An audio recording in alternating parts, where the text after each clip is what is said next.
Tume ya Haki za Binadamu na Utawala Bora imeendelea kuhamasisha nchini hifadhi ya haki za binadamu katika makundi mbalimbali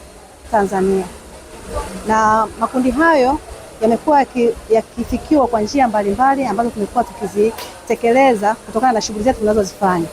Tumetoa mafunzo kwa makundi mbalimbali. Kundi mojawapo ambalo tumetoa mafunzo ni kundi la Jeshi la Polisi, ambao tumeweza kutoa mafunzo kwa maafisa polisi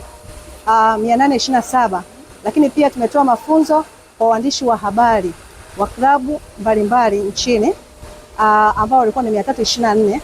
katika mwaka huu wa fedha 2025-2026. Na lengo la kutoa mafunzo hayo ni kuhakikisha kwamba makundi haya yanaendelea kuifahamu kuhusu haki za binadamu, lakini pia kujua wajibu wao katika kutekeleza au kuhifadhi na kutetea haki za binadamu nchini. Lakini pia katika kutekeleza majukumu haya ya kutoa mafunzo kwa makundi mbalimbali ambayo tumeyatoa, lakini pia tumeweza kutoa mafunzo kwa madiwani 60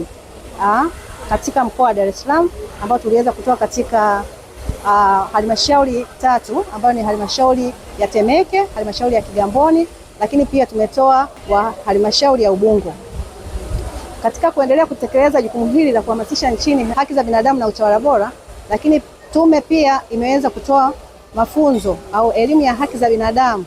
kwa wanafunzi mbalimbali nchini, wanafunzi wa vyuo 9 nchini,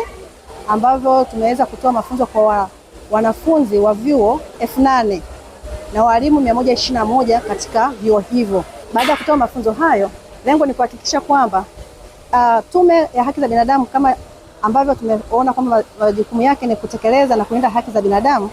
tumeona kwamba ni vema kuhakikisha kwamba tunahamasisha hichi kizazi ambacho ni wanafunzi, lakini na ambao ni watoto na vijana wa Tanzania, kuhakikisha kwamba nao wanaifahamu haki za binadamu, wajibu wao wa kutekeleza katika kuhakikisha kwamba haki za binadamu inapatikana katika maeneo yao, lakini katika jamii kwa ujumla. Kwa hiyo tumekuwa tukitoa elimu hiyo, na wao pia waweze kuwa mabalozi wetu katika vyuo vyao, katika shule zao, lakini pia katika jamii kwa ujumla, kwa sababu wanaishi pia na jamii.